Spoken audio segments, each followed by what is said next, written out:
Book 3. The Fascination. Chapter 8. A New Force Disturbs the Current. Wildeve stared. Van looked coolly towards Wildeve, and, without a word being spoken, he deliberately sat himself down where Christian had been seated, thrust his hand into his pocket, drew out a sovereign, and laid it on the stone. "You have been watching us from behind that bush," said Wildeve. The Riddle-man nodded. "Down with your stake," he said. "Or haven't you pluck enough to go on?" Now, gambling is a species of amusement which is much more easily begun with full pockets than left off with the same, and though Wildeve in a cooler temper might have prudently declined this invitation, the excitement of his recent success carried him completely away. He placed one of the guineas on a slab beside the Riddleman's sovereign. "Mine is a guinea," he said. "A guinea that's not your own," said Venn sarcastically. "It is my own," answered Wildeve haughtily. "It is my wife's, and what's hers is mine." "Very well. Let's make a beginning." He shook the box and threw 8, 10, and 9. The 3 casts amounted to 27. This encouraged Wildeve. He took the box, and his 3 casts amounted to 45. Down with another of the Riddleman's sovereigns against his first one, which Wildeve laid. This time Wildeve threw 51 points, but no pair. The Riddleman looked grim, threw a raffle of aces, and pocketed the stakes. "Here you are again," said Wildeve contemptuously. "Double the stakes." He laid 2 of Thomason's guineas, and the Riddleman his £2. Then won again. New stakes were laid on the stone, and the gamblers proceeded as before. Wildeve was a nervous and excitable man, and the game was beginning to tell upon his temper. He writhed, fumed, shifted his seat, and the beating of his heart was almost audible. Venn sat with his lips impassibly closed and eyes reduced to a pair of unimportant twinkles. He scarcely appeared to breathe. He might have been an Arab or an automaton. He would have been like a red sandstone statue but for the motion of his arm with the dice-box. The game fluctuated, now in favour of one, now in favour of the other, without any great advantage on the side of either. Nearly 20 minutes were passed thus. The light of the candle had by this time attracted heath-flies, moths, and other winged creatures of night, which floated round the lantern, flew into the flame, or beat about the faces of the 2 players. But neither of the men paid much attention to these things, their eyes being concentrated upon the little flat stone, which to them was an arena vast and important as a battlefield. By this time a change had come over the game. The Riddleman won continually. At length 60 guineas, Thomason's 50, and 10 of Clim's, had passed into his hands. Wildeve was reckless, frantic, exasperated. "Won back his coat," said Venn slyly. Another throw, and the money went the same way. "Won back his hat," continued Venn. "Uh-oh," said Wildeve. "Won back his watch, won back his money, and went out of the door a rich man," added Venn sentence by sentence, as stake after stake passed over to him. "5 more," shouted Wildeve, dashing down the money. "and 3 casts be hanged, one shall decide." The red automaton opposite lapsed into silence, nodded, and followed his example. Wildeve rattled the box, and threw a pair of 6s and 5 points. He clapped his hands. "I have done it this time. Hurrah!" "There are 2 playing, and only one has thrown," said the Riddleman, quietly bringing down the box. The eyes of each were then so intently converged upon the stone that one could fancy their beams were visible, like rays in a fog. Van lifted the box. and behold, a triplet of sixes was disclosed. Wildeve was full of fury. While the Readiman was grasping the stakes, Wildeve seized the dice and hurled them, box and all, into the darkness, uttering a fearful imprecation. Then he arose and began stamping up and down like a madman. "Is it all over, then?" said Venn. No, no. cried Wildeve. I mean to have another chance yet. I must. "But, my good man, what have you done with the dice?" I threw them away. It was a momentary irritation. What a fool I am. Here, come and help me look for them. We must find them again. Wildeve snatched up the lantern and began anxiously prowling among the furze and fern. "You are not likely to find them there," said Venn, following. What did you do such a crazy thing as that for? Here's the box. The dice can't be far off. Wildeve turned the light eagerly upon the spot where Venn had found the box, and mauled the herbage right and left. In the course of a few minutes one of the dice was found. They searched on for some time, but no other was to be seen. Never mind, said Wildeve. Let's play with one. "Agreed," said Venn. Down they sat again, and recommenced with single guinea stakes, and the play went on smartly. But fortune had unmistakably fallen in love with the Riddle man to-night. He won steadily, till he was the owner of 14 more of the gold pieces.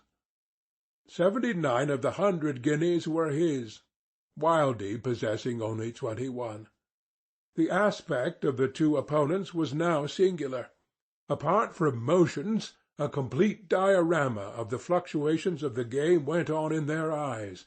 A diminutive candle flame was mirrored in each pupil, and it would have been possible to distinguish therein between the moods of hope and the moods of abandonment, even as regards the Reddleman, though his facial muscles betrayed nothing at all.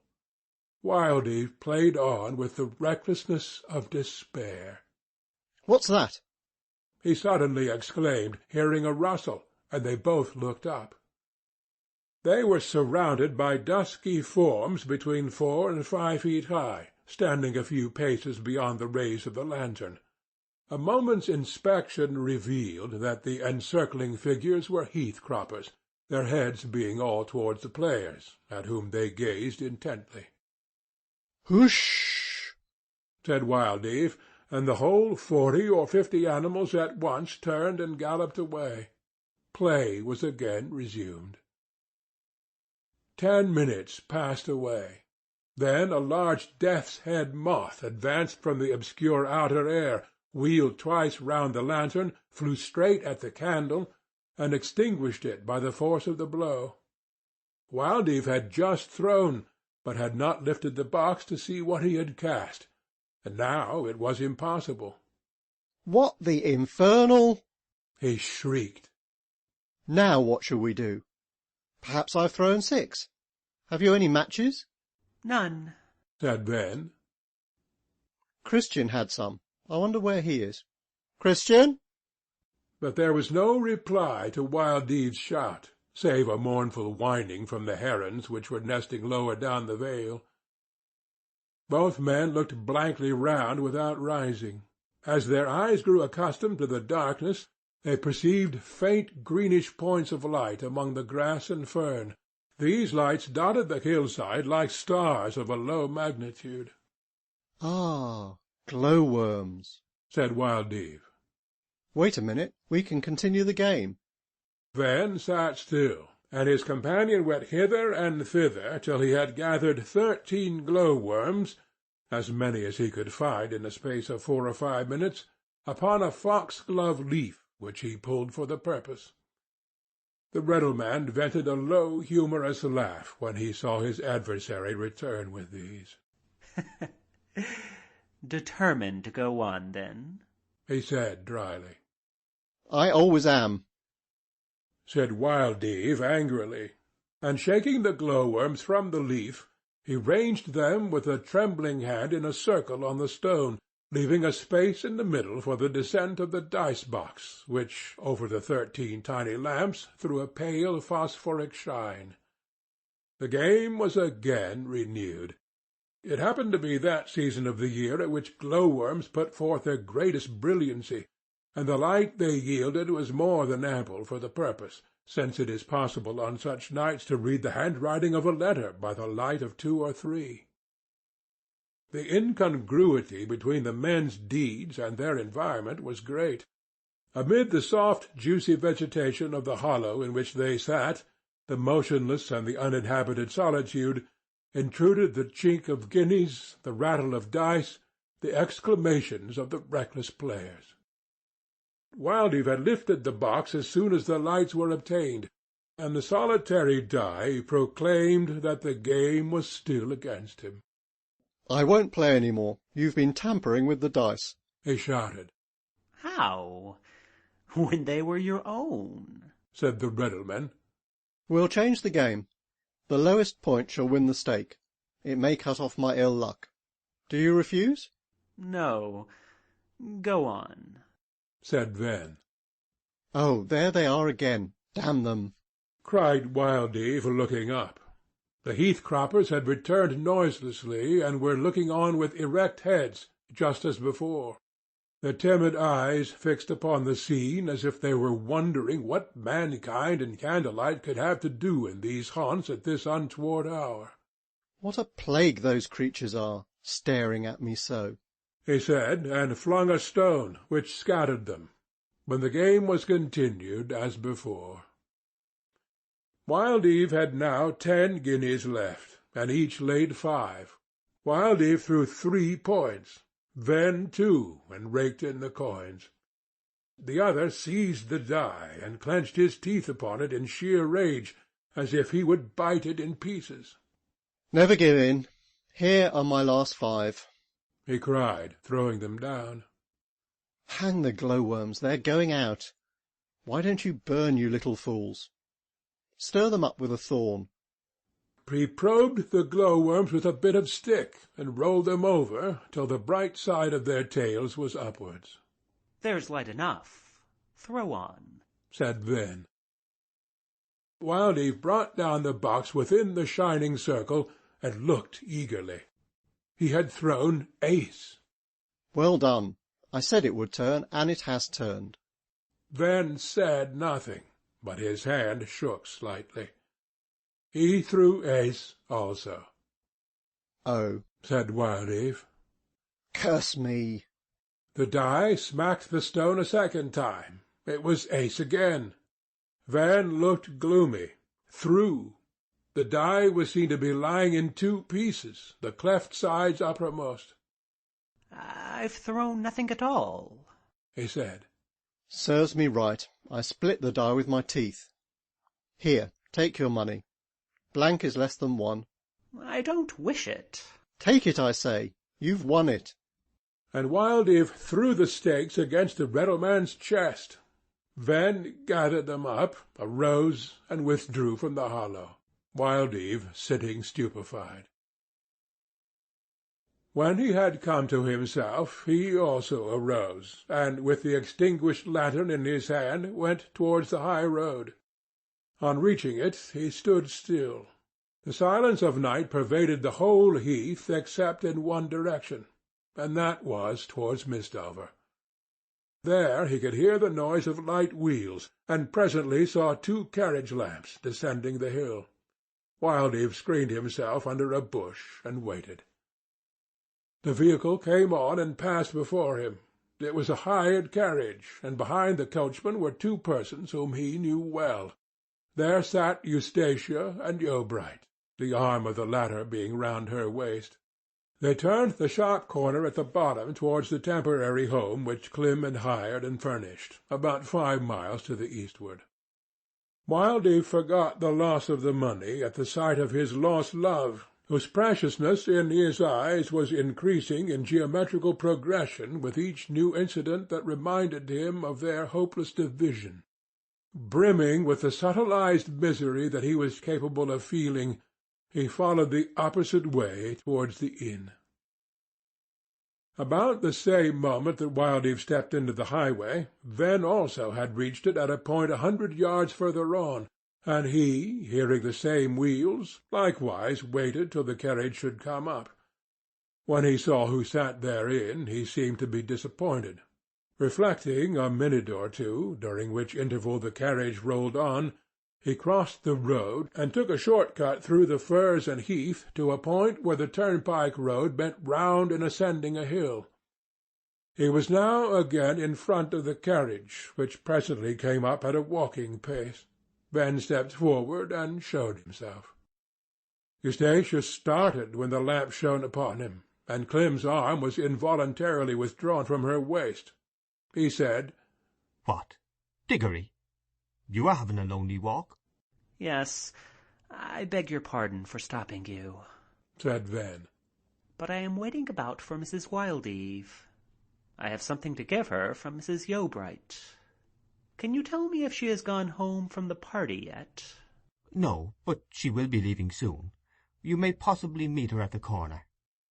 Venn made a farewell obeisance, and walked back to his former position, where the by-road from Mistover joined the highway. Here he remained fixed for nearly half an hour, and then another pair of lights came down the hill. It was the old-fashioned wheeled nondescript belonging to the captain, and Thomason sat in it alone, driven by Charlie. The Reddleman came up as they slowly turned the corner. "I beg pardon for stopping you, Mrs. Wildeve," he said, "but I have something to give you privately from Mrs. Yeobright." He handed a small parcel. It consisted of the 100 guineas he had just won, roughly twisted up in a piece of paper. Thomason recovered from her surprise and took the packet. "That's all, ma'am. I wish you good night," he said, and vanished from her view. Thus Venn, in his anxiety to rectify matters, had placed in Thomason's hands not only the 50 guineas which rightly belonged to her, but also the 50 intended for her cousin Clem. His mistake had been based upon Wildeve's words at the opening of the game, when he indignantly denied that the guinea was not his own. It had not been comprehended by the Reddleman that at half-way through the performance the game was continued with the money of another person, and it was an error which afterwards helped to cause more misfortune than treble the loss in money value could have done. The night was now somewhat advanced, and Venn plunged deeper into the heath till he came to a ravine where his van was standing, a spot not more than 200 yards from the site of the gambling bout. He entered this movable home of his, lit his lantern, and before closing his door for the night stood reflecting on the circumstances of the preceding hours. While he stood, the dawn grew visible in the northeast quarter of the heavens, which, the clouds having cleared off, was bright with a soft sheen at this midsummer time, though it was only between 1 and 2 o'clock. Venn, thoroughly weary, then shut his door and flung himself down to sleep. End of Book 3, Chapter 8. End of Book 3.